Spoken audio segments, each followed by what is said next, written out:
Hello and welcome to Real Easy English, the podcast where we have real conversations in easy English to help you learn. I'm Georgie. And I'm Neil. You can read along with this podcast on our website, bbclearningenglish.com.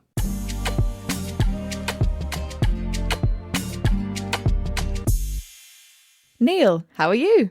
I'm very well, thank you, Georgie.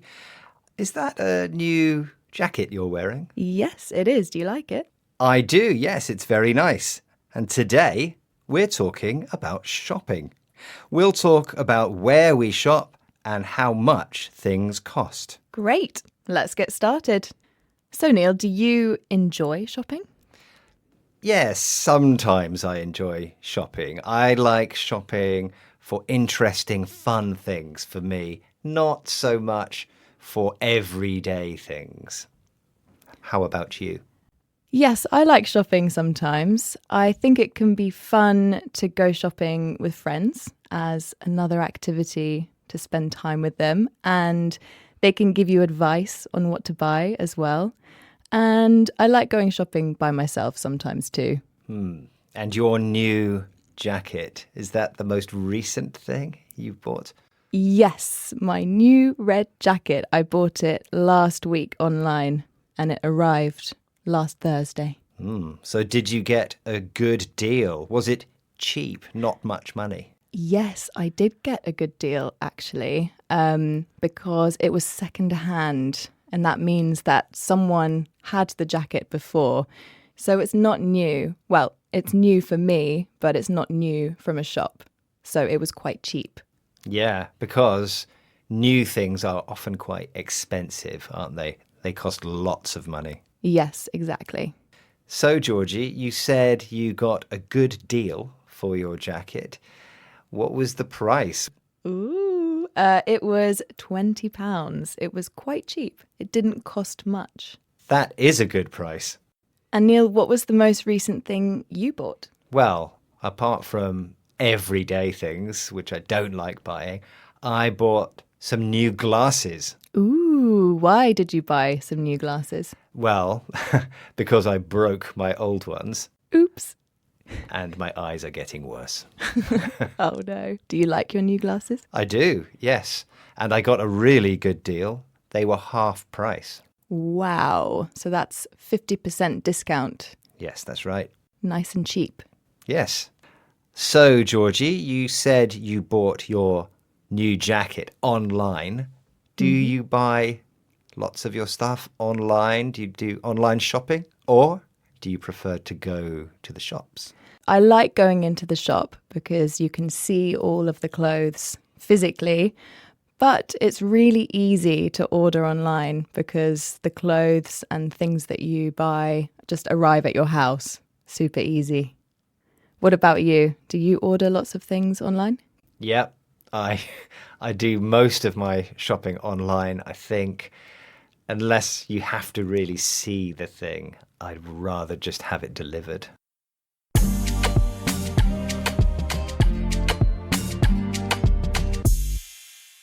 Okay, let's recap the vocabulary we heard during the conversation. We had price, the amount of money you pay for something. We heard cheap, not much money. Expensive, a lot of money. A good deal, a lower price than most people pay for something. And second-hand, something you bought that someone else had before you. Thanks for listening to Real Easy English. If you want more ways to learn, try our drama podcast, Learning English Stories, to hear classic stories in English you can understand. Next time, we'll talk about restaurants and eating out. Bye for now. Bye.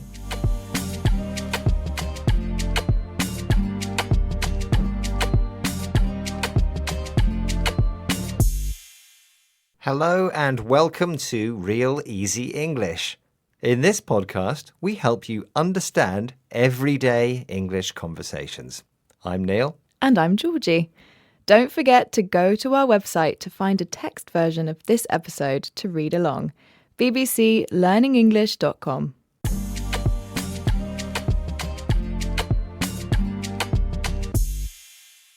Hi, Georgie. How are you? I'm great, thank you, Neil. I just had a delicious lunch. Oh, nice. What did you eat for lunch? I had pasta. What did you eat? I had a chicken sandwich. Well, today's episode is all about restaurants and food. Great. I love it when we talk about food. Me too. Neil, do you go to restaurants often? Not that often. Maybe when I meet some friends. How about you? Do you go to restaurants often? No, I don't go often. Probably once a month. Okay. And when you go to a restaurant, what's your favourite part of eating there? I like to be around lots of people. I really love it when a restaurant has a good atmosphere. I love spending time with friends. What about you? Why do you like eating in a restaurant? Well, I like to go to a restaurant that serves food that I don't know how to cook. Yeah, that's a good point. So, restaurants with food from countries that I don't know very well or that are very different types of food to the food I make. It's really nice to eat out. That means to eat not at your home because you don't have to make the food and you don't have to wash up. That's true, yes. It's also nice to eat out for a special occasion. So, like a birthday or a celebration. Yes, and another special occasion could be something like Christmas. And we at BBC Learning English are eating out for that special occasion. We're having a celebration, aren't we? Yes, every year we have a Christmas party and we usually eat out in a restaurant. So, Neil, you said you like eating out in lots of different types of restaurants. What do you usually order? Well, I really like spicy food, like Indian curries, and I like fish, so I like to get fish curry. That sounds delicious. And we have a special way of ordering, don't we? What are some phrases we can use to order things in restaurants? Yeah, so we can say, I'll have the fish curry. I'll have the fish curry, please. Yes, and you can also say, can I have the fish curry, please, as well. Okay, Georgie, what do you usually order in a restaurant? I also usually get the fish or a risotto.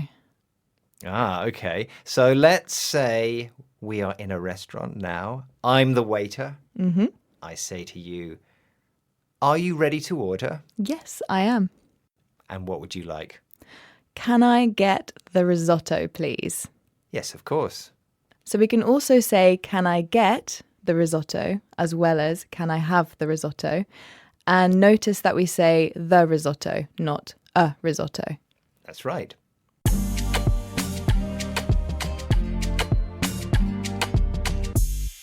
Let's recap the language we learned during the conversation. We had eat out, which means eat a meal at a restaurant rather than at home. Special occasion, a birthday, anniversary, or other reason to celebrate. And we learned that when we order in a restaurant, we usually say, I'll have the something, fish, chicken, risotto. Or can I get the and what you want to order. So, for example, when I eat at my favourite restaurant, I always get the risotto. Thanks for listening to Real Easy English. If you like restaurants, you could try our drama series, The White Elephant, all about a busy restaurant kitchen. There's a link in the notes for this program. Next time on Real Easy English, we're talking about clothes and fashion. See you then. Goodbye. Bye.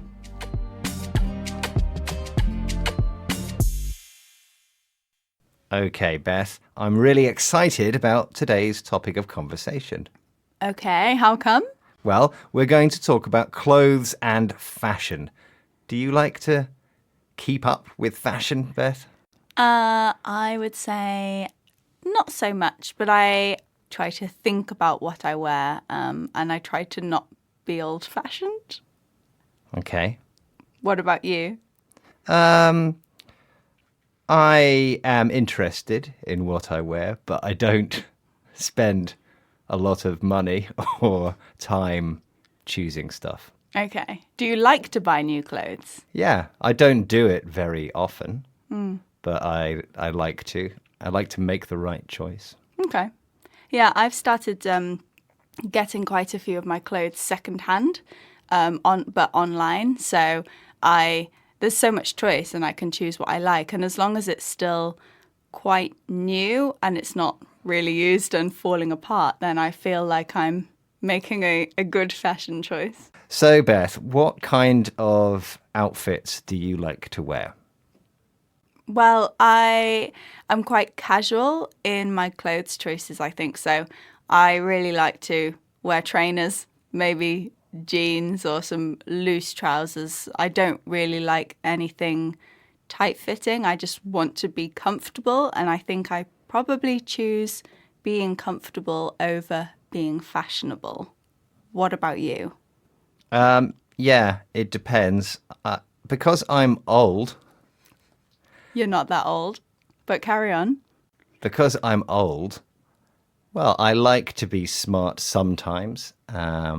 It depends on the occasion, but I also like to be casual. So I like trainers, and I spend a lot of time choosing trainers, but not very often. So Neil, because you said you're old, I imagine that you don't really follow trends that much. Yeah, I don't try to wear the latest trends because I think it looks silly for somebody my age to try to look too young.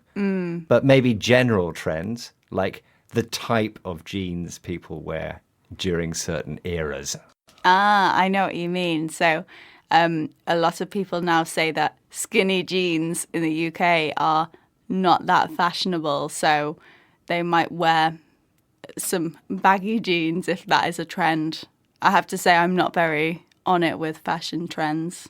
So, Beth, is there any item of clothing that you would really like to buy that you don't have?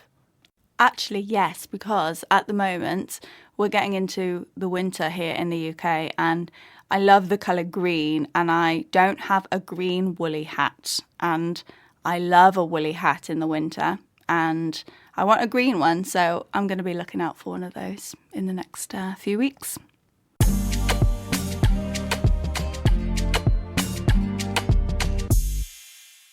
Okay, let's recap the vocabulary that we used during the conversation. We had trends, new and popular clothing choices. And we had fashionable, something that is popular now. And we had old-fashioned, which means something that is not fashionable anymore.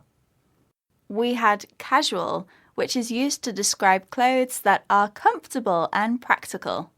And smart, used to describe clothes that are formal and professional.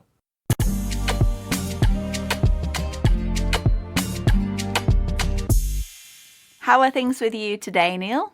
I'm very well, thank you, Beth. How about you? Yeah, I'm good, thank you. What topic are we talking about today, Neil? Well, today we're talking about music.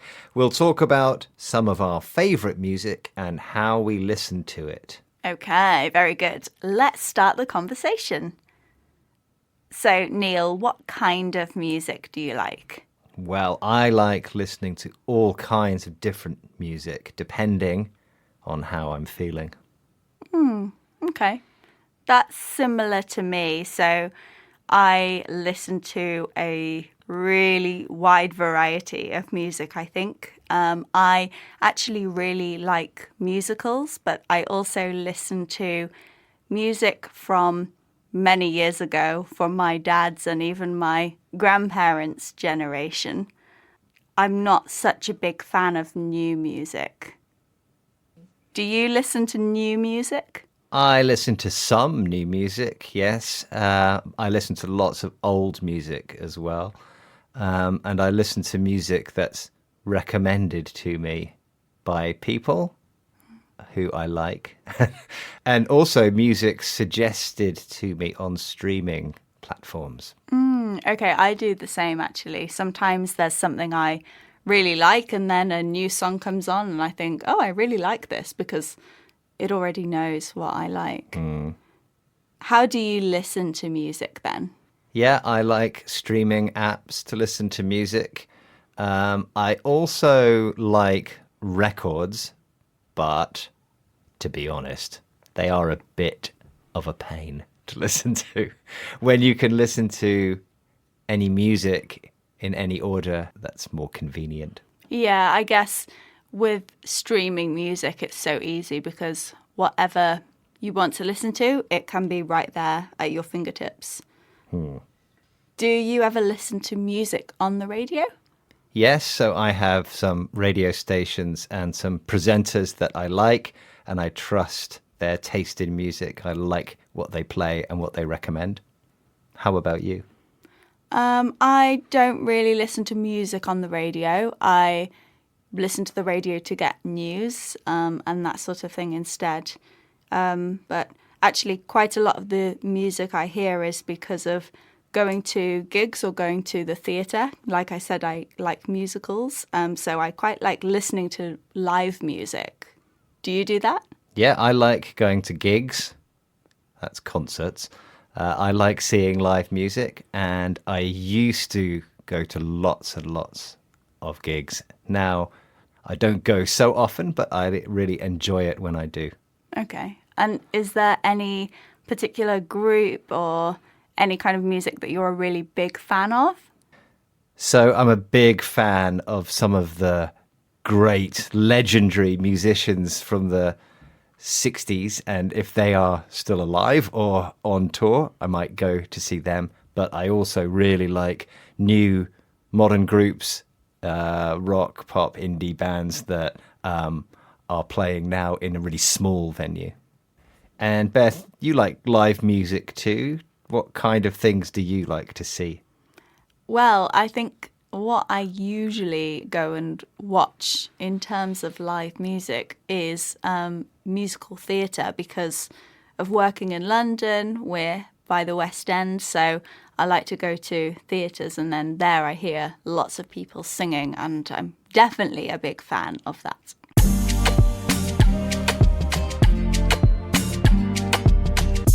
Let's recap the vocabulary we heard during the conversation. We had stream, listen to music using the internet, and you can also stream videos. We had pop music, the music that most people listen to. Gig, a concert where musicians perform live to an audience. Fan, someone who supports a band, person, genre, sport. So, for example, I'm a fan of 60s music. That's it for this episode of Real Easy English. Find more programs to help you with your English on our website, bbclearningenglish.com. Next time, we'll talk about our hometowns. Bye for now. Goodbye.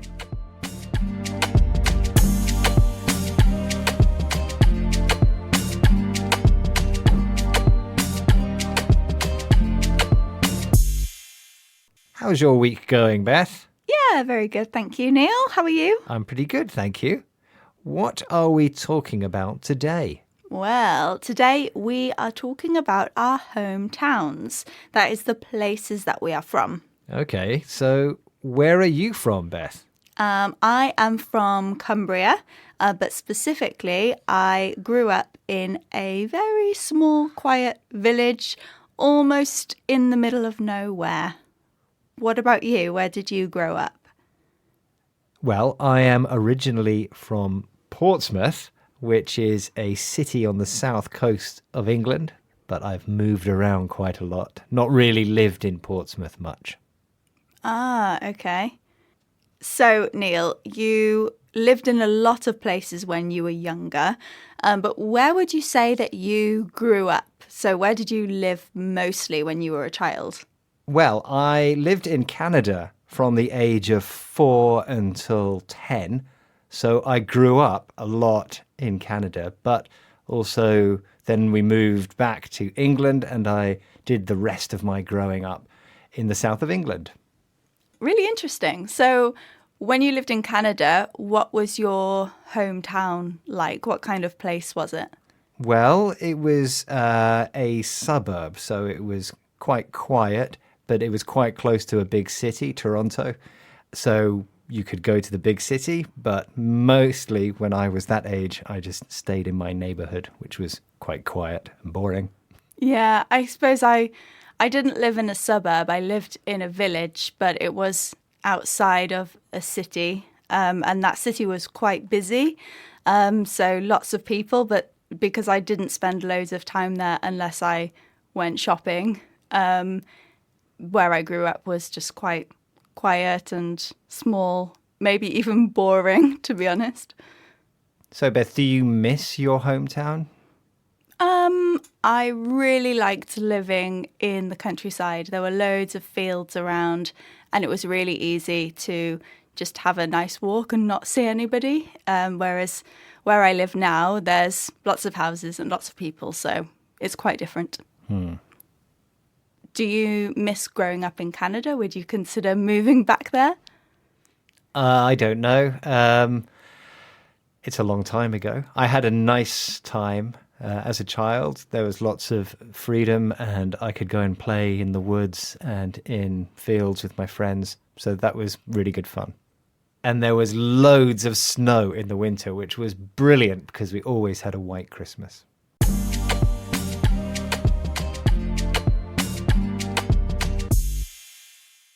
Let's recap the vocabulary we heard during the conversation. We had grew up in, lived somewhere when you were a child. And we heard lots of adjectives to describe places, like busy, meaning lots of activity and people. Quiet, not much noise or activity. For example, Beth, your village was quiet. There was not much happening there. And boring, not interesting.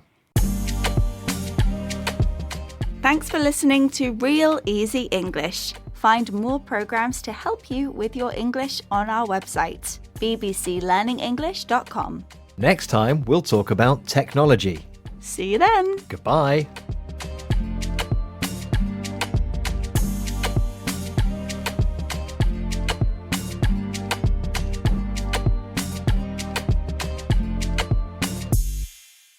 Hello and welcome to Real Easy English. In this podcast, we have real conversations in easy English to help you learn. I'm Beth. And I'm Neil. Remember, you can read along with this podcast on our website, bbclearningenglish.com.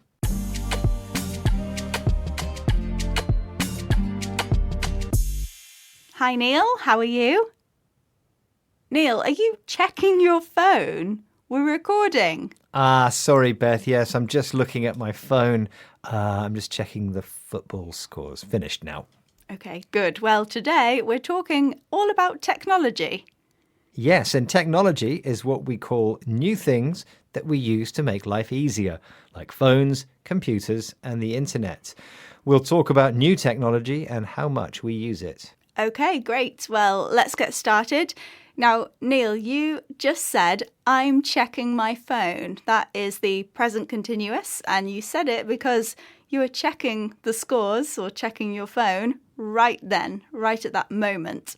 But I have a question for you in the present simple, which is, how often do you use technology? So I use technology every day, many times every day. I check my phone a lot. I use a Bluetooth speaker. I sometimes play games with my son on his video console. Okay, so you use some technology. I do, yes. How about you, Beth? I read quite a lot on a tablet, so I do read some books, but I tend to use technology to read. And I have been learning Spanish, or I'm learning Spanish at the moment, using an app on my phone. So I'm using technology for that a little bit. And what's your favourite piece of technology that makes your life easy? Well, I use a smoothie maker all the time. So especially when I'm working from home, I chuck any old fruit and vegetables in there and make a smoothie. What about you? So I've got a bread maker. Ooh, that's cool. Yeah, and so I put all of the ingredients together, and in the morning we have lovely fresh bread. Nice. Would you say that you are tech savvy? Are you good at using new technology? No, not at all. Eventually, I learn the technology, but I never really get excited about new technology until lots of other people are already using it. Yeah, I feel the same. I only really feel comfortable using technology when I have practiced and got used to it. Yeah. So, Beth, is there any new piece of technology that you would like to get that you don't have at the moment? Well, I used to have a really good camera, but it's now about 10 years old. So I think that technology's moved on quite a bit since then. So I would quite like to get a really good new camera, but the cameras on phones are quite good these days. But it's always nice to have something really good for when you go on holiday and that sort of thing.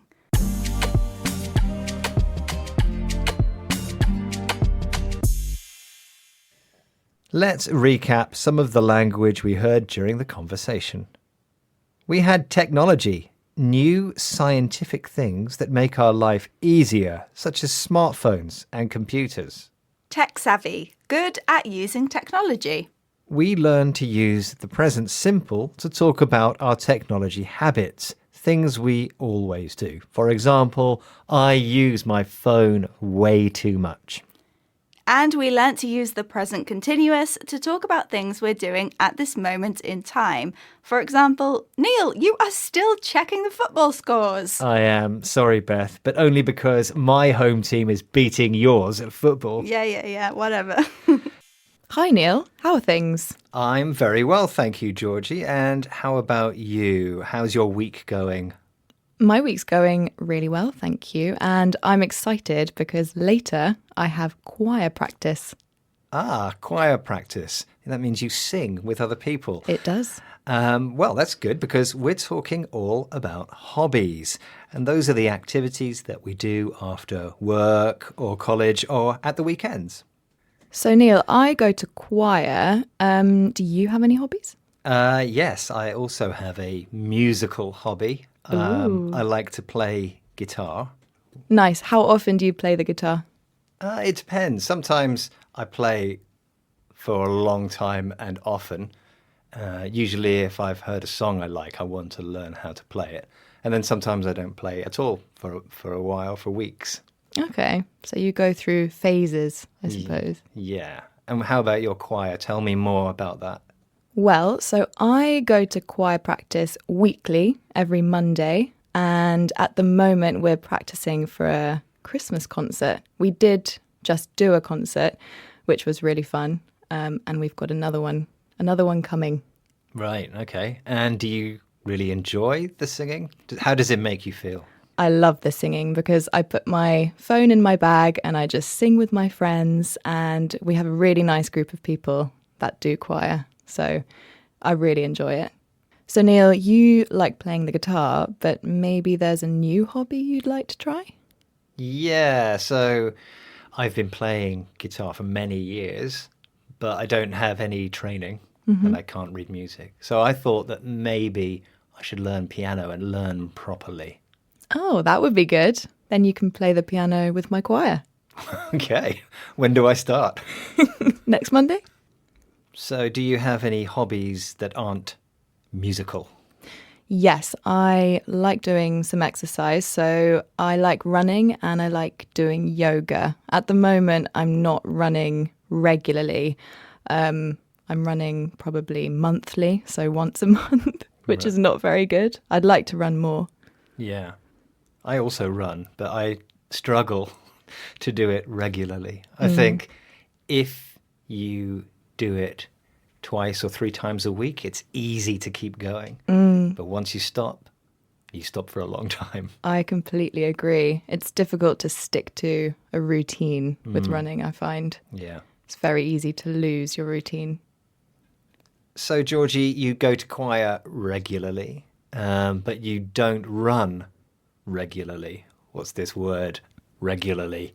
Well, regularly means that you do something often as part of a regular routine. So, for example, I regularly get a coffee when I come to work. So I get a coffee most times I come to work.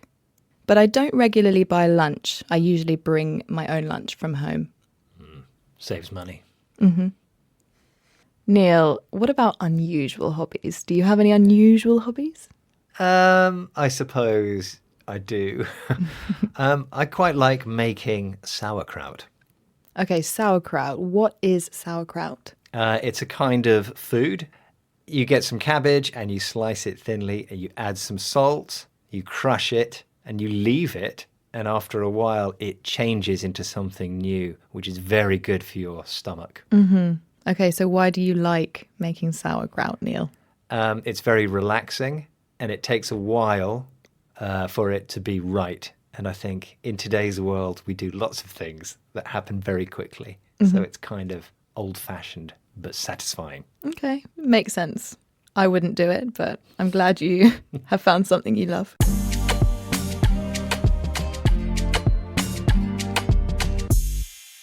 Well, let's recap the language we learned during the conversation. We had weekly, which means every week. Yes, and monthly, every month. We had regularly, often. We also heard the word choir, a group of people who sing together. Yes. Thanks for listening to Real Easy English. Continue your learning on our website where you'll find worksheets and courses for all levels. Visit bbclearningenglish.com. Next time, we'll talk about the things we do to stay healthy. Bye for now. Bye.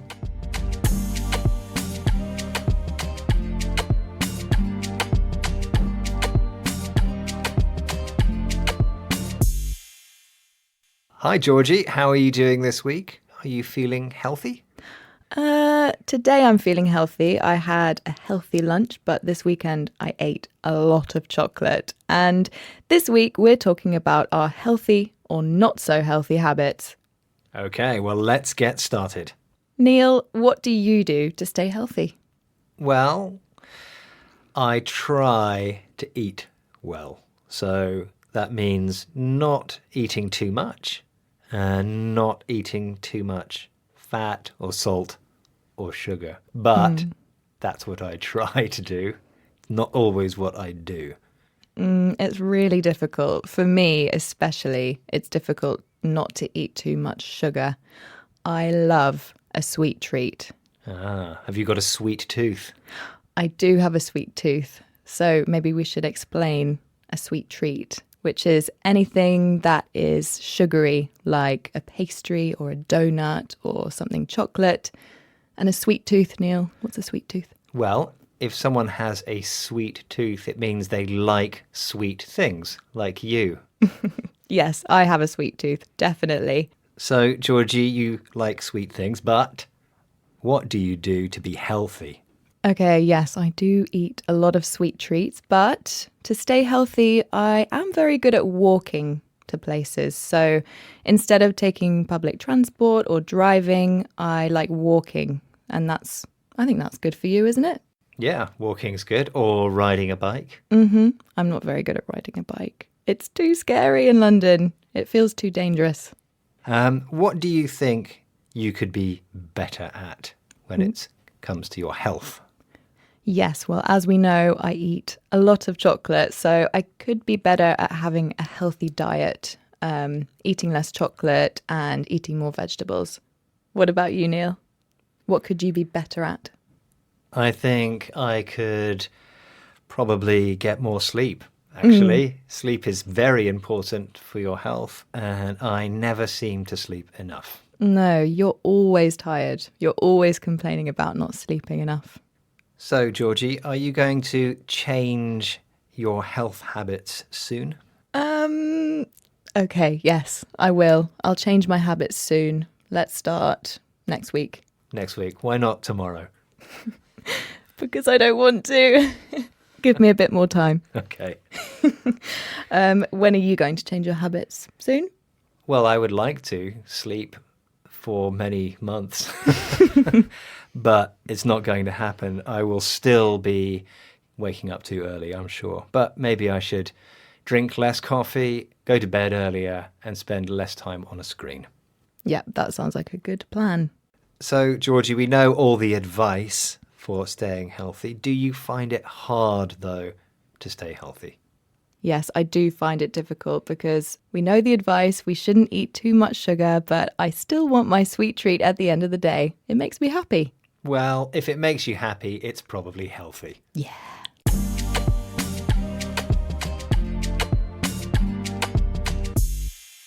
Okay, let's look again at some of the language we heard during the conversation.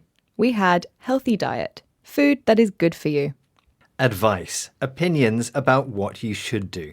For example, to stay healthy, you should ride a bike to work. We heard soon, used to describe something that will happen in a short amount of time. For example, I'm going on holiday soon, next week. And still, used to describe something that is continuing. For example, you still like chocolate, even though it's unhealthy. We learned sweet treat, something sugary that you enjoy. And we heard sweet tooth. If you have a sweet tooth, you like sweet food. That's it for this episode of Real Easy English. Visit our website for more programs to help with your English, bbclearningenglish.com. Next time, we'll talk about our plans for the future. See you then. Bye. Goodbye.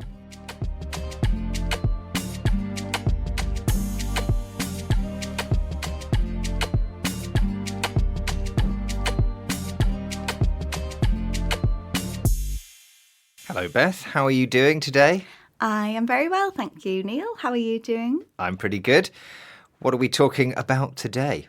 Well, today we are talking about our plans for the future. So, Beth, do you like to make plans for the future? No, I don't like to make lots of plans, but I think it's good to have some plans. What about you? Yes, I have, let's say, dreams about the future, Oh. but not really plans. So things I'd like to do maybe in the next few years. Okay, well, I am interested to hear about your dreams. So what are your plans for the future? Well, in the next few years, my kids will probably leave home because they're growing up, and so I'll have a lot more time. And I would like to do things I don't do very much now. So when they leave home, I'll spend more time going for walks in the countryside or playing music or cooking nice meals. Okay, that sounds really good. Yeah, good plans. How about you, Beth? Do you have any goals in your life? Well, there's a few things that I want to do. So, for example, if I can, I want to move to a bigger house. Hopefully, if I can, I will move to the countryside because at the moment I live in a place where there are quite a few other houses, but I would really like to be out with more fresh air and places to go walking more easily.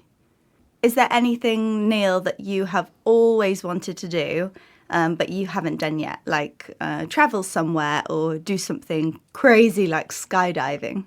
Yes, there are always interesting places in the world to visit that I haven't visited so far. I think also I would really like to get very, very good at a foreign language.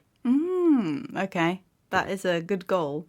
Because at the moment I can speak bits of language, but nothing really impressive. Yeah, okay.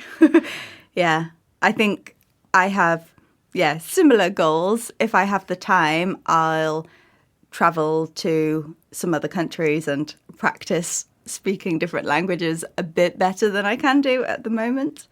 But it's difficult with time and money. Traveling is expensive, so we'll see. One day, Neil, we will both be retired. Have you got any thoughts on what you want to do when you're retired? I know it's not yet. No, but it's a bit closer for me than you. It's difficult to think what I would like to do with all that free time, but I think it's important to have a plan rather than just sit on the sofa watching TV all day. You better start thinking then.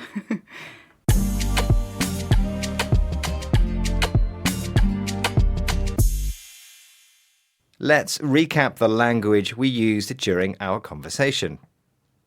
We had goals, things you want to do or complete. And we talked about future plans using the first conditional with when. For example, Neil, when your children leave home, you'll play more music and go on walks. And we used the first conditional using if to talk about future possibilities. Yes, I said that if I can, I will move to a bigger house. Hello and welcome to Real Easy English, the podcast where we have real conversations in easy English to help you learn.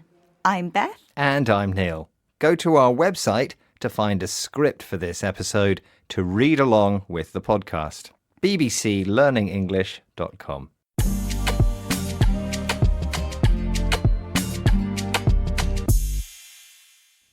Hi Neil, how are you doing? I'm very well, Beth. How are you? I am good, thank you. I've been watching Race Across the World. Ah, TV. Do you like watching TV? It depends. If I really like a show, then yes. Today, we're talking all about television. We'll talk about some of the shows we watch and why we like them. So, Neil, do you watch a lot of television? No, actually, I don't. I think probably I spend more time thinking about what to watch on television than watching because there's so much choice. But I do like to watch things like live sport on TV. Okay, that's good. How about you, Beth? I watch some programs if I really like them. But a lot of the time, if there's a show I really like, I binge watch it. That means I watch several episodes of a TV series in a row because then I get to enjoy it all at the same time rather than having to wait for the next episode because there is some really addictive TV out there. Yeah. Do you enjoy watching reality TV? That's programs about real people rather than actors. I like some reality TV. So, for example, we have a show in the UK called The Great British Bake Off, where real people compete with making cakes and biscuits and that kind of thing. And I like that show, but I'm not really a big fan of other reality shows like dating shows and Big Brother, that sort of thing. Have you ever been obsessed with a TV show where you just cannot stop watching or talking about it? Not recently. When I was younger, I really liked some big American TV shows and I was addicted to them because they had really big cliffhangers. That means at the end of the episode, there was a big shock and I couldn't wait to watch the next one.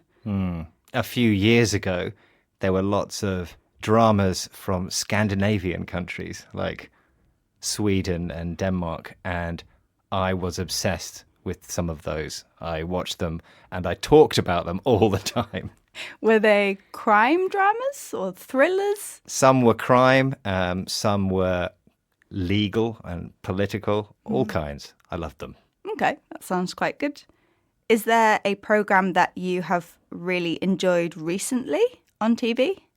Yeah, I've seen some really interesting documentaries about very serious topics like war, for example, that have been very interesting. Yeah, I have seen documentaries like that too recently. There are quite a lot around at the moment, and I think it's also interesting to learn about what's happening in the world because TV is there to enjoy, but also if you manage to learn something at the same time, then I think that is a bonus. So, Beth, you like a program about baking. What do you like about it? Well, I think it's interesting to see people cooking because in normal life, you don't see people making cakes. You just make them at home. And sometimes they do really well. They make incredible cakes and pies. And I think, wow, how do they do that? And then sometimes it's funny because they do really badly. So I think it's just a good, enjoyable program to relax. What about you, Neil, with these Scandinavian dramas? Why did you like them? I think the stories were very interesting. And I really liked listening to the language. And because I watched so many of these programs with subtitles, after a while, I thought that I could speak Swedish. And can you speak Swedish? No.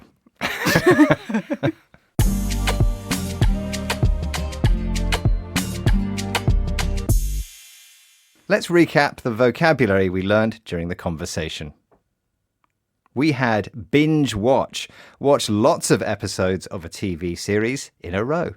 Reality TV, programs about real people rather than actors. And obsessed, unable to stop thinking about something. That's it for this episode of Real Easy English. If you enjoyed this program, try our Learning English Conversations podcast, where we teach you a new English expression every week. Next week, we'll talk about family traditions and celebrations. See you then. Bye. Goodbye.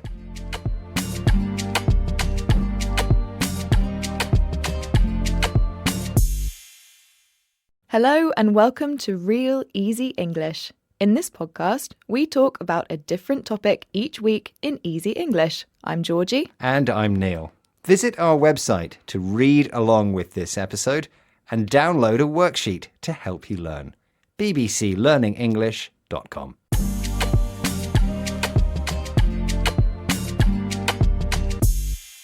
Hi Neil, how are you? Are you feeling festive? Hi, Georgie. Yes, I am feeling a little bit festive. That means I am feeling like Christmas is coming and I'm a bit excited. In the UK, we have lots of celebrations coming up. We have Christmas and New Year. Today, we're going to talk about some of the family traditions we have at this time of year. Yes, and traditions, this means something we do every year and have done for a long time. So Neil, does your family have any traditions at Christmas? Yes, I think my family has lots of typical British Christmas traditions. So, for example, we put up decorations and a tree. And my kids write a letter to Father Christmas or Santa Claus with a list of things that they would like to receive on Christmas morning, which is, for us, the 25th. That's when we open our presents on Christmas morning. Okay, and then do they receive a stocking from Father Christmas on Christmas Day? Yes, so there are two kinds of presents in my family and maybe in others.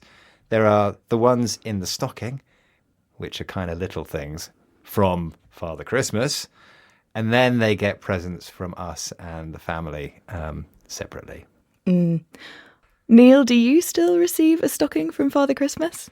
I don't get a stocking from Father Christmas, just the kids. How about you, Georgie? Well, actually, I am still lucky to get a stocking from Father Christmas, and I'm almost 30. So it's not just for kids.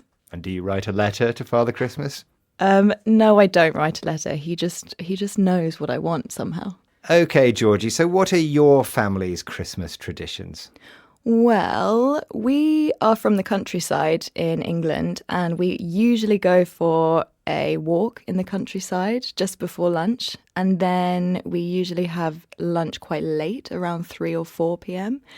And the usual tradition for food at Christmas is turkey, but we never have turkey. Really? I never have turkey either. Ooh, okay. What do you have? We usually have duck or some other kind of bird, but nobody really likes turkey in my house. No, nobody likes turkey in my house either. We have venison, which is deer. Wow.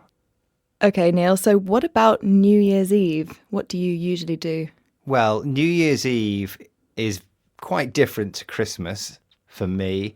Christmas is all about family, but New Year is about friends.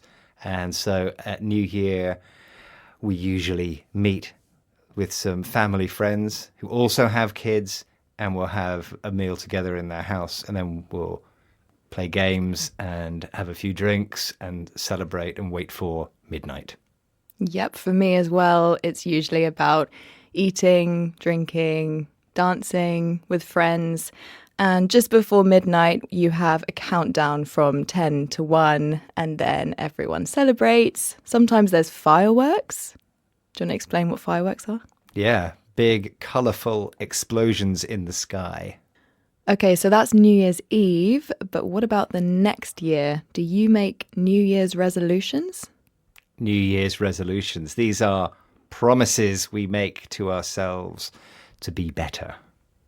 Yeah, I do. I have the usual ones about eating better, doing more exercise, all of those things. Do you? I always make resolutions, but I find it difficult to stick to them.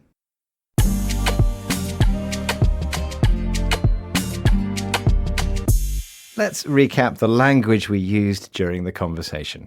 We had tradition, something we do every year for a celebration, or have done for a long time. We heard festive, used to describe something to do with a holiday that makes us feel good. We had New Year's resolutions, that's promises we make to ourselves to be better in the new year.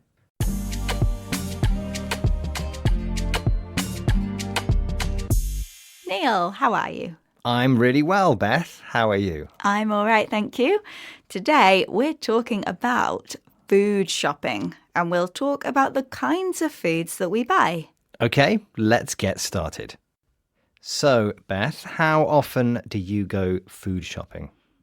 Quite often. I think I go maybe 2 or 3 times a week. I prefer to get smaller shops because then you get fresher ingredients rather than doing one big food shop. And it also gets me out of the house. Right. What about you? I would like to go shopping once a week, but there isn't enough room in my fridge for all the food that I need for a week. And I'm not organized enough. So I go often, every day, every other day maybe. Okay, so Neil, what sorts of foods do you buy every week generally?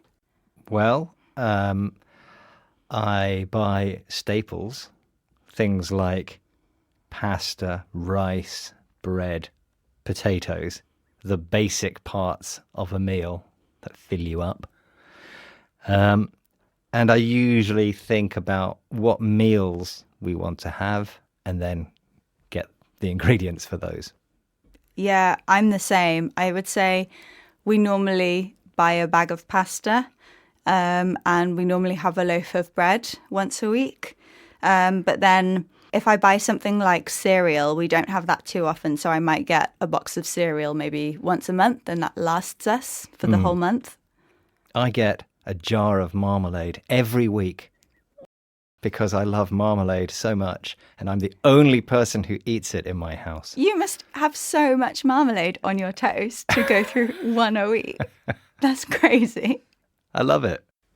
Okay, so we've talked about bread. We both like a loaf of bread when we go shopping. But the grammar of that is quite interesting, isn't it? Yes. So when we have a noun like bread or rice or jam, which is uncountable, you can't count it, we need something to describe what it's in. So we have a loaf of bread, and that makes it countable, a loaf, a jar of honey or jam, a bag of pasta. Yeah, exactly. We can't say pastas or breads or rices. It just sounds really weird. So you'd need to say, oh, please remember to buy a loaf of bread. Or you could say, please buy some bread. Yeah. Now, some nouns are countable and uncountable. For example, if you say, I'm going to buy some chicken and I'm going to buy a chicken, what's the difference? So if you buy some chicken, it means parts of chicken, like maybe chicken legs or chicken breasts. Whereas if you say a chicken, it means a whole chicken. A dead one. Some food, though, is simpler grammatically. So, for example, you can count an apple or a banana. So you can say apples, bananas, just a normal plural. Exactly, yeah. I could buy an apple or I could buy 5 apples, and that is very simple. Whereas something like tuna, you can't buy tunas. It has to be a tin of tuna. Beth, when you go shopping, do you make a list? Nah, I kind of have a list in my head, but then I go a bit crazy when I get there. You should never go shopping when you're hungry. That's true. What about you? I always take a list. And even when I have a list, sometimes I forget things. Oh dear. And also, sometimes I can't read the words on the list that I've written.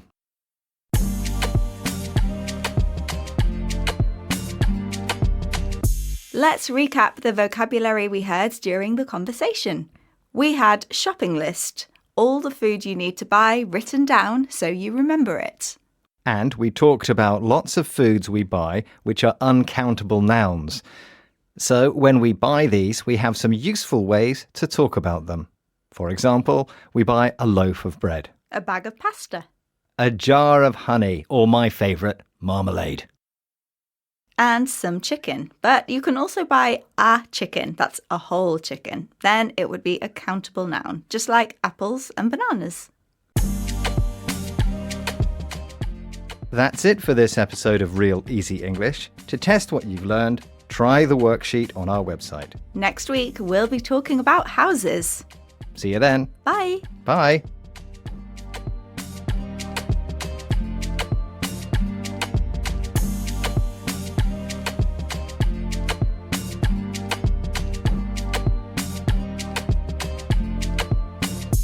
Hello and welcome to Real Easy English, the podcast where we have real conversations in easy English to help you learn. I'm Neil. And I'm Beth. You can read along with this podcast, and there's a free worksheets to help you learn on our website, bbclearningenglish.com.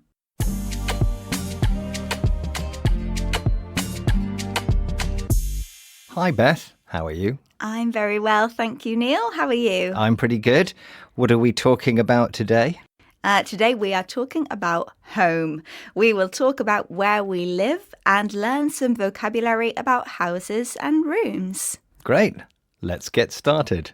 Okay, Neil, tell me about where you live. Do you live in a flat or a house? I live in a house, in a terraced house.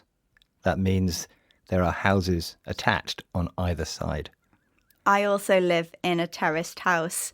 Do you like living in a terraced house? No. I would rather have a detached house, a house not connected to other houses.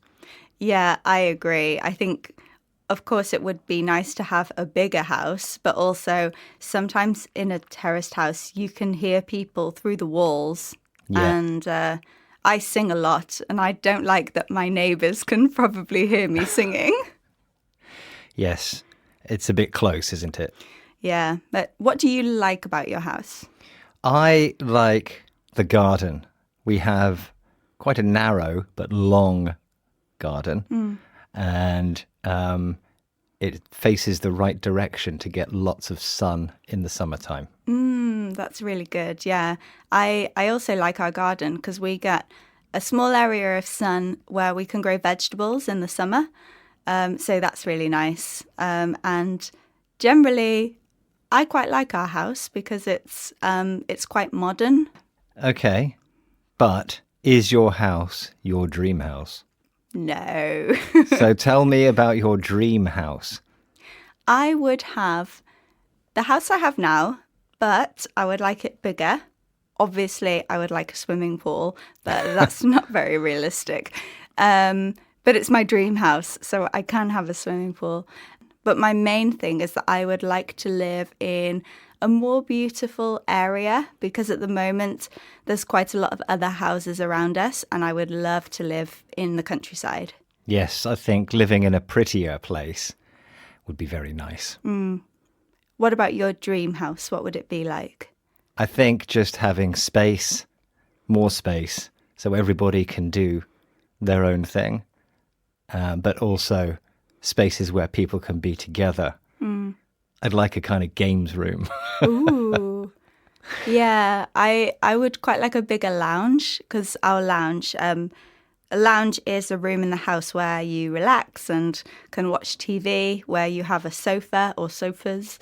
And I would quite like to have a bigger lounge, although we have a nice fire in our lounge, which is really nice and cozy in the winter. So what else is downstairs in your house? We have a kitchen and a dining room, and we also have a utility room and a little toilet. And what's upstairs in your house? We have 3 bedrooms. They are all a decent size, and a bathroom. So, Neil, you live in a house as well, so I imagine you have an upstairs and a downstairs. But have you ever lived in a flat? Yes, I've lived in plenty of flats in my life. So that's where everything is on one level. You might live in a block of flats, and that means that your home is part of a larger building. In the US, we normally call a flat an apartment. The last flat I lived in, I liked because it was the first place that I owned, and my children were babies there. So it has special memories, but it was not very convenient because it was too small and too noisy because the neighbours upstairs were very noisy.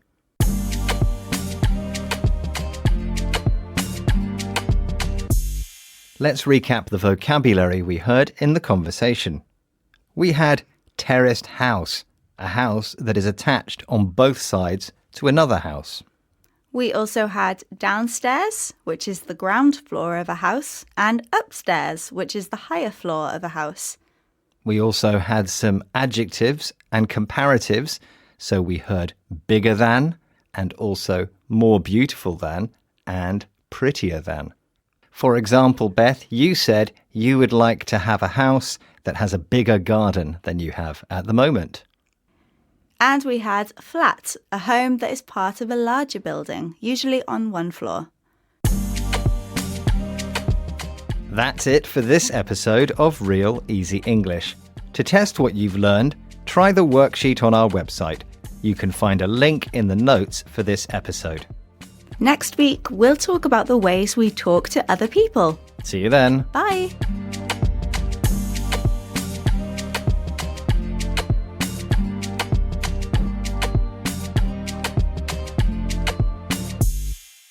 Hello and welcome to Real Easy English, the podcast where we have real conversations in easy English to help you learn. I'm Georgie. And I'm Neil. You can read along with this podcast and get a worksheet to help you learn on our website, bbclearningenglish.com.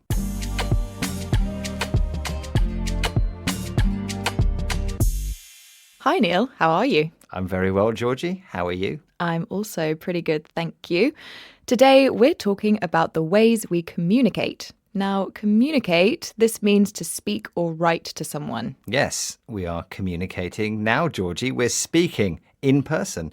That means we are both together to talk. So, Neil, do you like to speak to people in person? Well, sometimes, yes. It depends, I guess. I like to speak to my friends in person, but I probably prefer to arrange things using email or something like that. What about you? Do you like speaking on the phone? No, I'm not a big fan of speaking on the phone. In fact, I almost hate speaking on the phone. Really? What, to anybody? No, I speak to my family on the phone. I speak to my friends on the phone as well, but it has to be arranged in advance. I don't like it when people call me without telling me they're going to call me. But I think that's a millennial thing. What about you? Do you have the same problem? I used to speak on the phone more, I guess. That's the strange thing about mobile phones. They do everything, but we don't really use them to talk on very much, do we? No, we don't. I usually just like to communicate with people via text. I find it's less distracting. When someone calls me, it takes my attention away from the thing that I'm doing in that moment. Yeah, I know what you mean. Sometimes I think it's more fun to have a conversation on a app because you can send emojis, you can send pictures, and also you can drop and pick up the conversation over many hours. Yeah, that's true. And also you can have group chats on apps as well. That's quite nice. You can do group calls as well, but it's not as common. I don't do that much. Do you? No, it's too much like work. Yes. Do you write letters anymore? I don't usually write letters, but when it's someone's birthday or a special occasion, I write cards, and I like to write quite a lot, like a meaningful message to my friends and family. Yeah. It's quite sad, actually, that people don't write letters much anymore because it's a different kind of communication. It's quite special. You spend a lot of time writing the letter and maybe really thinking about what you want to say. Yeah, it takes more effort, doesn't it?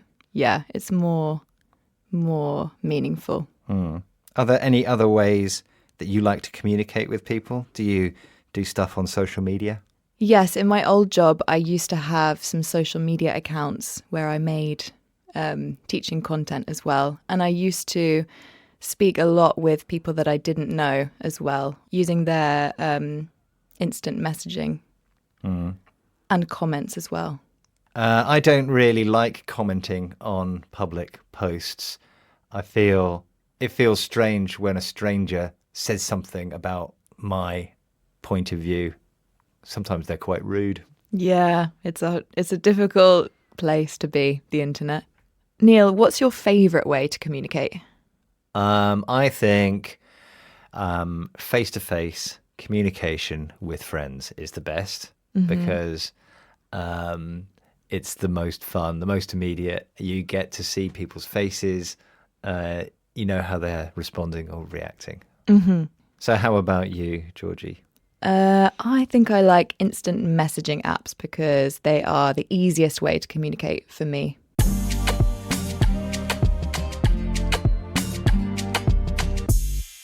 Let's recap some of the vocabulary we heard during the conversation. We had communicate, speak or write to someone. We heard in person, meeting with someone rather than talking on the phone or writing to them. Prefer, like something more than another thing. For example, I prefer instant messaging apps to phoning someone. And we learnt some superlatives, ways to talk about something being the best. For example, we had best, and we also heard easiest. Yes, for example, I think instant messaging is the easiest way to talk to my friends. And that's it for this episode of Real Easy English. To test what you've learned, try the worksheet on our website. You can find a link in the notes for this episode.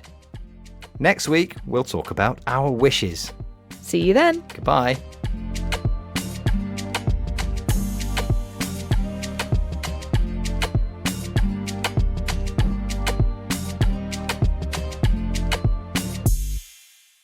Hello and welcome to Real Easy English, the podcast where we have real conversations in easy English to help you learn. I'm Neil. And I'm Georgie. You can read along with this podcast and find a worksheet to help you learn on our website, bbclearningenglish.com.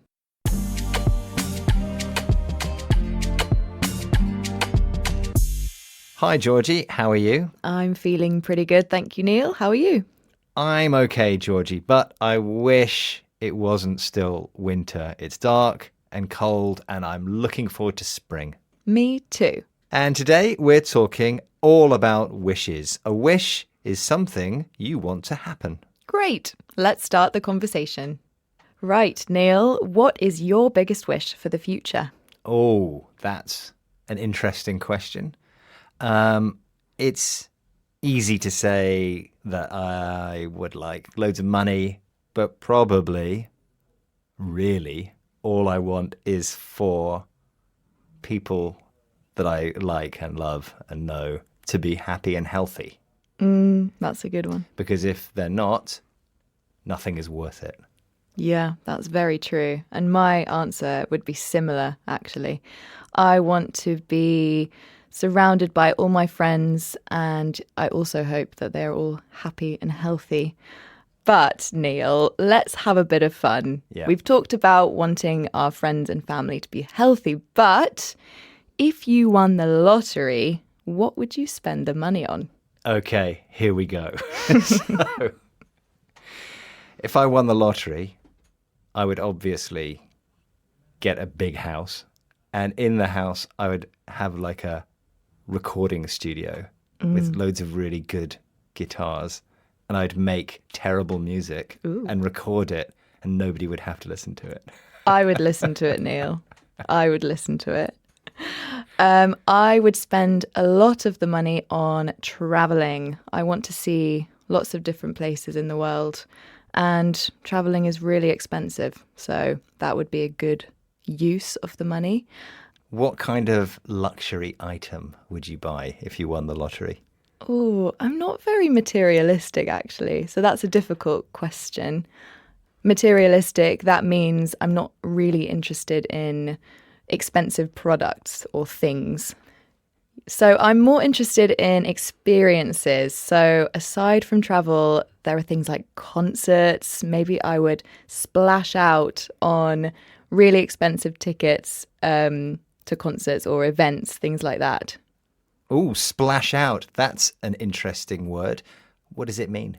So it's a phrasal verb, and it means to spend a lot of money on luxury things that you want. Yeah. You know, if you're really, really, really rich these days, you can go into space as a tourist. Would you want to do that? Absolutely not. Neither would I. I hate flying anyway. Yeah. Going into space would just be too horrible. Oh my gosh. No, I couldn't do it. It would be so scary. Going into the black sky. Ugh. Neil, do you have any wishes about your life now? What would you change? Yeah, I wish I had more space. I can't move in my house without things falling out of a cupboard. Okay, so you need more storage? Just space. You know, there's 4 of us and it's quite small. Okay. Yeah, if you had more money, you could buy a bigger house. I wish I had more time. I feel like with a full-time job, you have time in the evenings, but not that much time to do hobbies and things. It would be nice to work less, play more.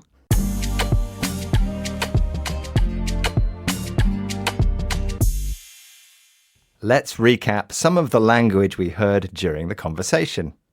We had wish, something you want to happen. We heard lottery, a game where you buy a ticket to win a big prize, usually money. During the program, we heard lots of examples of the second conditional. That's saying things like, if I won the lottery, I'd buy a big house. And we also talked about our wishes, using wish and the past. I wish I had more money. That's it for this episode of Real Easy English. To test what you've learned, try the worksheet on our website. You can find a link in the notes for this episode. And Georgie, you made a whole video series about conditionals. I did. And we can find that on our website too, bbclearningenglish.com. Come back next week for another episode of Real Easy English. Goodbye for now. Goodbye. Hello and welcome to Real Easy English, the podcast where we have real conversations in easy English to help you learn. I'm Beth. And I'm Georgie. You can read along with this podcast and find a worksheet to help you learn on our website, bbclearningenglish.com.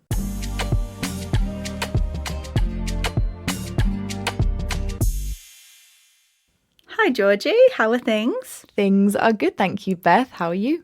I am very good, thank you. I've been enjoying the fresh air outside on my lunch break. Me too. And today we're talking about nature. We'll talk about the natural world and what we like about it. Sounds good. Let's get started. So, Beth, you said you went for a walk in your lunch break, but we're in the centre of the city here. Do you like walking in the city, or do you prefer to find nature? Well, I have to walk in the city when I'm here, but ideally, definitely, I would rather be in the countryside with the fresh air, some sheep, some cows, some mountains. Me too. I'm from the countryside, and where I'm from, I live in the middle of a national park. There are lots of hills, lots of trees.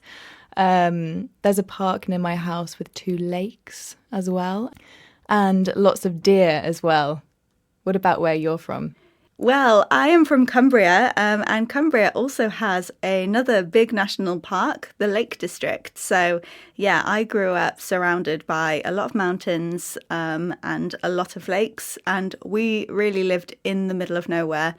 So, yeah, lots of wildlife around, and rivers, lakes, streams.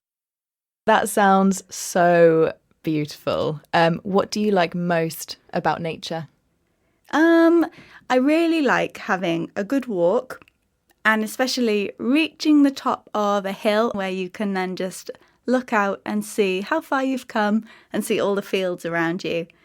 It gives me a great sense of satisfaction. So, Beth, you said you grew up near mountains. You're very lucky. I didn't have any mountains where I'm from. Do you like going for hikes in the mountains? I really do, but it depends on how big the mountains are, to be honest. They can be very dangerous. I mean, it's good to get some exercise, but I don't like doing too much hiking. Yeah, I'm the same. Georgie, are there any other ways that you like to enjoy nature?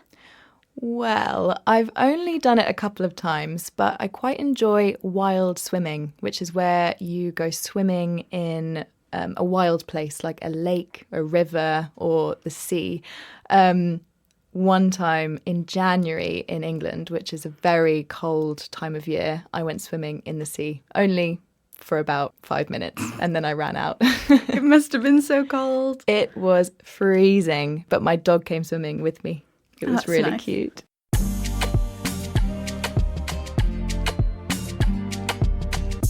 Okay, let's recap some of the language we heard during the conversation. We had river, which is a flow of water from the land to the sea. We had mountain, which is a raised part of the Earth's surface and it's much larger than a hill. We had hike, a long walk, especially in the countryside. And wild swimming, swimming in nature, like in a lake or a river. And that's it for this episode of Real Easy English. To test what you've learned, try the worksheet on our website. You can find a link in the notes for this episode. And next week, we'll talk about relationships. Ooh, see you then. Bye!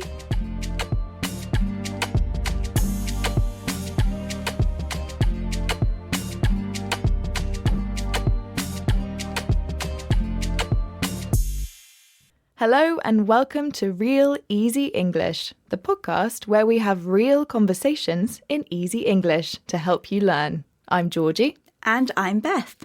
You can read along with this podcast and find a worksheet to help you learn on our website, bbclearningenglish.com.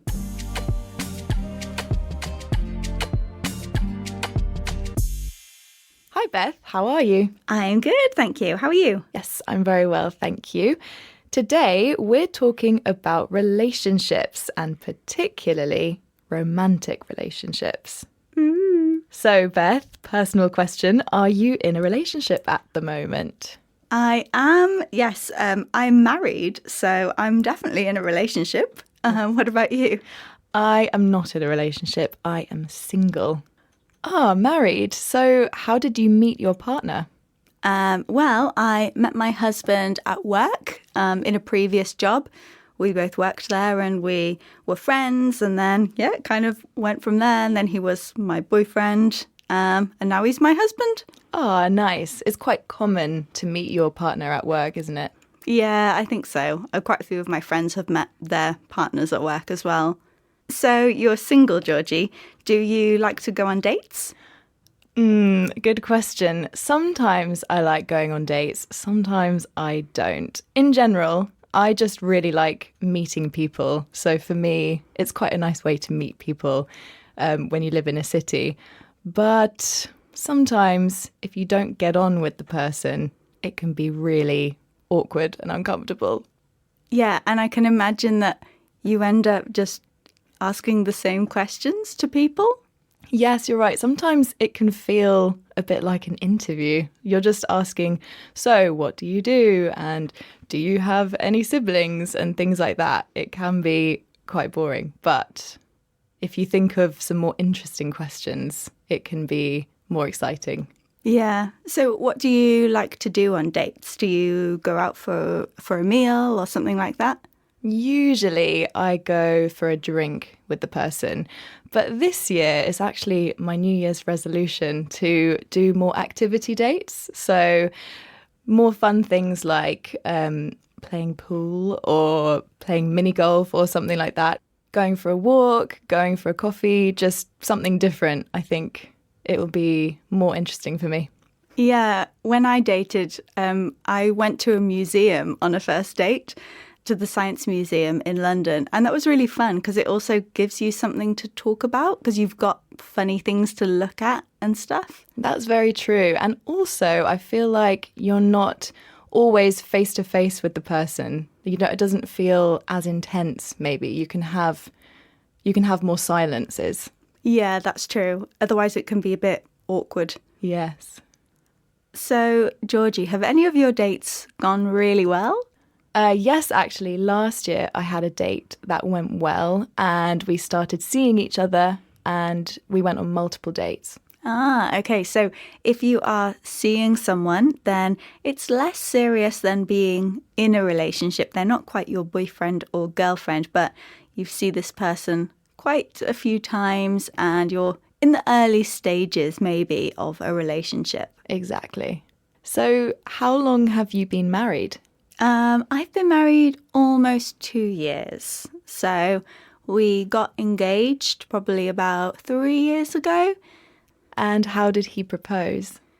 Well, actually, he pretended that he had got me some earrings. And when I opened the box, they weren't earrings at all. It was a ring. Ah, were you surprised? I was very surprised, yeah. And I never got my earrings. Oh, no. Maybe I'll get you some earrings. Oh, thanks.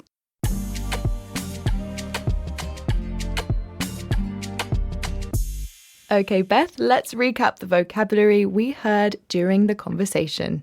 We had date, a romantic activity you do with someone. We had boyfriend and girlfriend, your romantic partner. If you are seeing someone, then you're in the early stages of a romantic relationship with someone. If you propose, you ask someone to marry you. And if you're single, then you're not married or in a romantic relationship. And that's it for this episode of Real Easy English. To test what you've learned, try the worksheet on our website. You can find a link in the notes for this episode. And next week, we'll talk about money. See you then. Bye.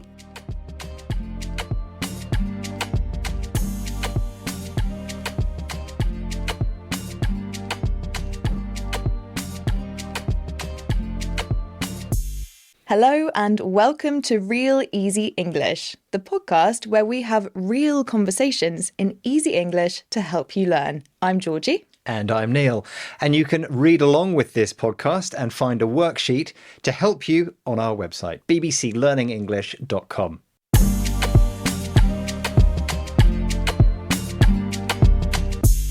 Hi Neil, how's your week going? Very well, Georgie. How are you? Yes, I'm pretty good, thank you.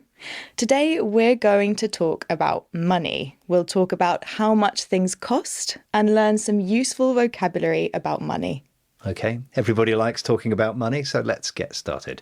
Neil, do you like to save or spend your money?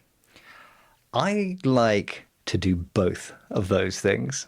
I like to save if there's something that I want. But I don't like to save just for savings' for the sake of saving. And I do also like spending money because that's what it's for. Yes. So how about you? I think I have quite a good balance as well. I don't feel too guilty about spending money, but I also like saving for things. What are you saving for at the moment? I'm always saving for a holiday. So next October, a while away, I'm going on a holiday with my family and I need to start saving or we can't go. Yeah, and you have to save for your whole family as well. I That's know. quite hard. Absolutely, yeah. Are you saving for anything? I am also saving for a holiday. I want to do a big trip in November around my 30th birthday. I'm looking at trips to Peru, actually. Are you generous with your money? I try to be. If I can, I try to be. I give monthly to charity. And at one point, I wasn't paying rent where I lived. And in that period, I was much more generous with buying my friends drinks or paying for meals and things like that. So if I had a lot of money, I would definitely be generous. Okay. What about you? No one wants to say they're not generous. I actually don't like when people don't like spending money. I understand, obviously, that some people have more money than others, but I think you find a lot of people who don't have very much money are often more generous than people with a lot of money. Yes, I agree. We have a word for that, don't we? Do you know the one I'm thinking of? Tell me. Stingy. Yes. Someone who has a lot of money but is not generous with it. Yeah. So, Neil, is there anything that you really want to buy or do that you can't afford at the moment? That means you don't have enough money to buy it. Yes. I want to go to Japan on holiday so my wife and my children can meet that side of the family. But to go to Japan for a whole family to go to Japan from the UK is very expensive. It will break the bank if we go. What does break the bank mean? It means it will cost so much, it will cause me problems. Well, sometimes you have just got to splash out. Life is short. That's true. Have you splashed out on something recently, Georgie? Have I splashed out? Well, actually, next week, I'm going to splash out a lot because it's a friend's birthday and they've made a big plan. They want to do an escape room, dinner, and cocktails. And I'm quite worried about it because we're all going to be splashing out. You are. That's going to break the bank. It will. I definitely can't afford it.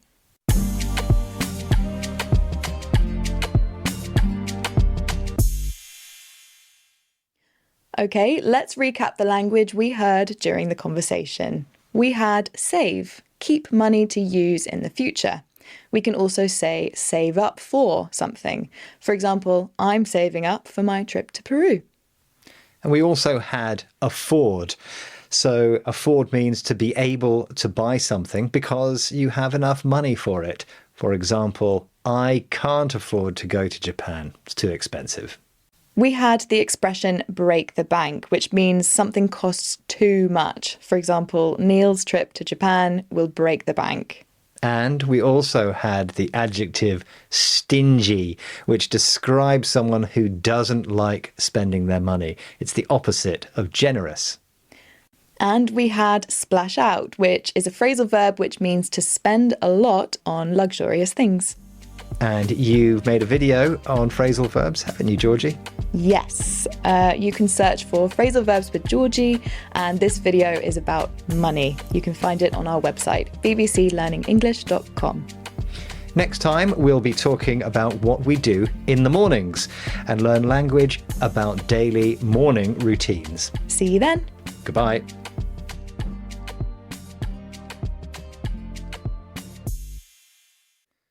Hello and welcome to Real Easy English. the podcast where we have real conversations in easy English to help you learn.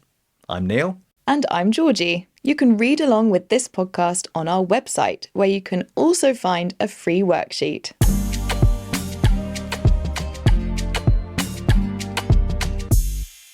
So, Georgie, how are you today? I'm very well, thank you. How are you? I'm well, thank you very much. Good. What are we talking about today? Today, we are talking about our morning routines. That is what we usually do in the mornings before work. Okay, let's get started. So, Neil, do you like to get up early or do you prefer to sleep in? It depends if I've had enough sleep. If I've had enough sleep, I can get up early. If I haven't, I want to sleep in. How about you? Well, I like the mornings sometimes because I feel like it's quieter. Not many people are up. I also feel like my brain works better in the mornings. So that helps. But I do like sleeping in sometimes, especially at the weekends. So, Georgie, you said that your brain works best in the morning. Does that mean that you're a morning person? Yes, I think it does. I'm a morning person. That means someone that has a lot of energy at the start of the day. Georgie, do you eat breakfast? That also depends. And I have a different breakfast routine depending if I'm working in the office or at home. So if I'm in the office, and you know this, I usually have a pastry or a croissant in the morning and a banana if I'm feeling good. But if I'm at home, I usually have eggs a bit later, around 10. What about you? I always have breakfast before I leave the house. Wow. Otherwise, I'm very grumpy. So at the moment, I am having egg on toast for breakfast and then marmalade on toast as well, but not together. So you said you always have breakfast. You never skip breakfast. Never, unless there's a very, very good reason. Okay. Like, I think the last time I skipped breakfast, I needed to get up at 3 a.m. to catch a flight. Yes. It's very strange to wake up at that time. It changes your routine, doesn't it? Because you don't feel hungry then. So how about you, Georgie? Do you skip breakfast? Sometimes I skip breakfast because when I wake up, I'm not hungry. So if I don't eat breakfast straight away, I sometimes forget to eat breakfast. But then I have an early lunch. Right. So, Neil, you said that it's hard to get up when you haven't slept well. Does that mean you oversleep? You sleep too long? No, unfortunately, I never oversleep. In fact, I usually wake up before my alarm. Do you oversleep? Well, I usually wake up with my alarm. I never wake up before my alarm. So sometimes if I don't set my alarm, I oversleep. That actually happened this week, but it was okay because I woke up in time for work. I didn't oversleep that much. Right. Have you ever overslept so much that you've missed work or missed the start of the working day? Never work, but yes to a flight. That was one of the most stressful mornings I've had. Is there anything else, Georgie, that you do in the morning regularly? Well, regularly, maybe not, but sometimes if I feel motivated, I manage to do some exercise in the mornings, either running or actually this morning I did a Pilates workout. What about you, Neil? No, I can't exercise until later because my body doesn't enjoy that, especially running. All of my joints hurt. So what do you do in the mornings?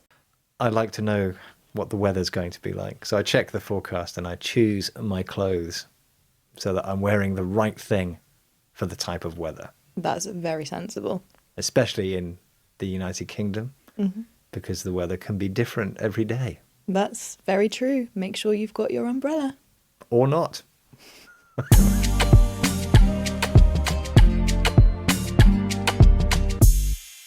Okay, let's recap the language we heard during the conversation. We heard a few ways to talk about what time we sleep until. We heard sleep in, which means staying in bed and sleeping later than we usually do. And we also heard oversleep, which means sleeping longer than you should, accidentally. We had get up, which is a phrasal verb we use to say stand up and leave your bed. And we heard a morning person. Like you, Georgie, you're a morning person. A morning person is someone who likes the mornings, has lots of energy at the start of the day. I'm not really a morning person. We had skip, not do something that you usually do or should do. For example, sometimes I forget to eat in the morning, so I skip breakfast and have an early lunch instead. That's it for this episode of Real Easy English. You can test what you've learned with our worksheet on our website. Find a link in the notes and go there. And if you want to learn more language to talk about your morning routine, I've made a video all about phrasal verbs for your morning routine. You can also find it at bbclearningenglish.com. And next time we'll talk about our evening routines, what we get up to in the evenings. See you next time. Goodbye. Hello and welcome to Real Easy English, the program where we have real conversations in easy English to help you learn. I'm Neil. And I'm Georgie. Go to our website for a text version of this podcast and a worksheet to help you learn. bbclearningenglish.com.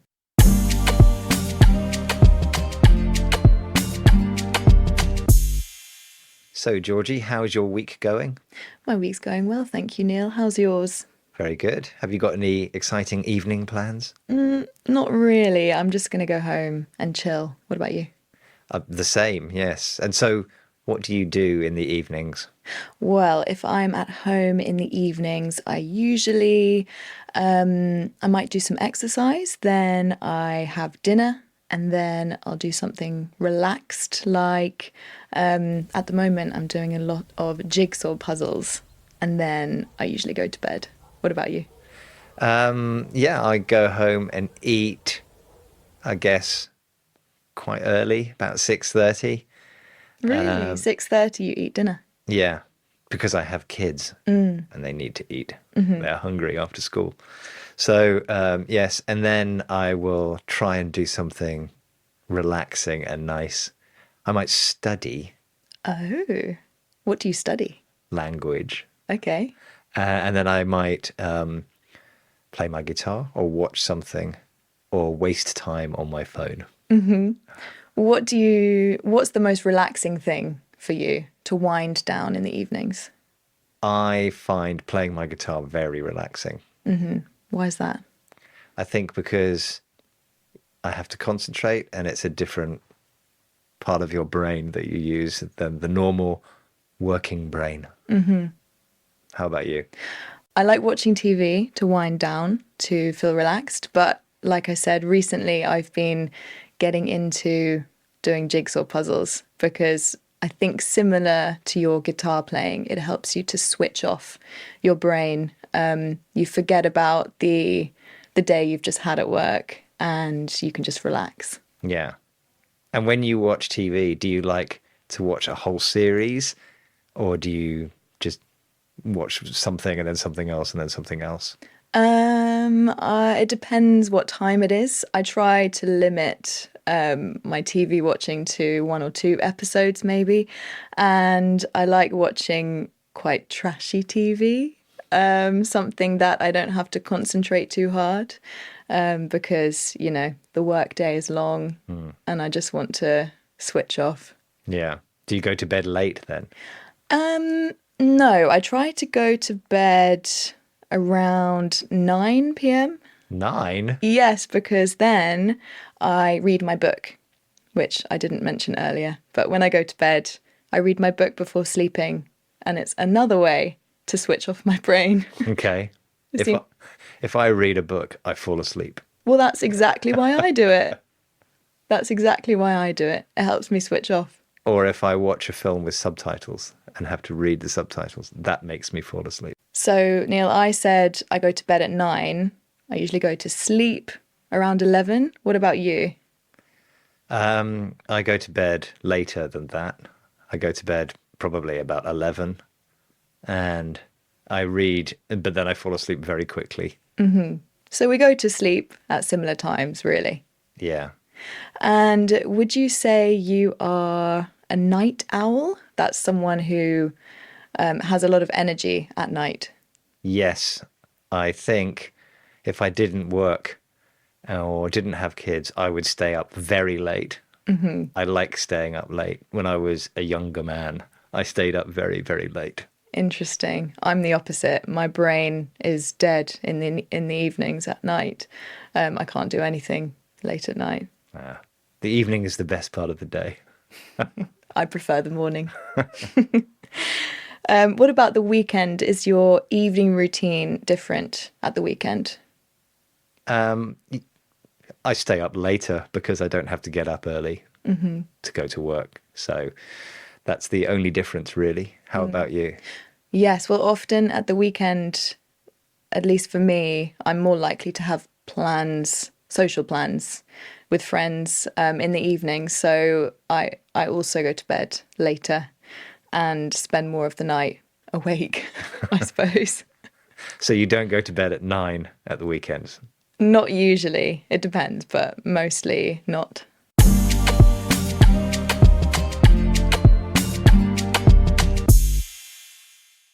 Let's recap. We've had wind down, gradually relax after doing something stressful. We heard stay up late, which means you continue staying awake late at night. We heard night owl, who's someone who likes to stay up late in the evening. And we had switch off, stop thinking about stressful things from your day. That's it for this episode of Real Easy English. If you want to learn more phrasal verbs like switch off, Georgie's made a whole series and you can find it on our website, bbclearningenglish.com. Next week, we'll talk all about food and flavour. See you then. Goodbye. Bye.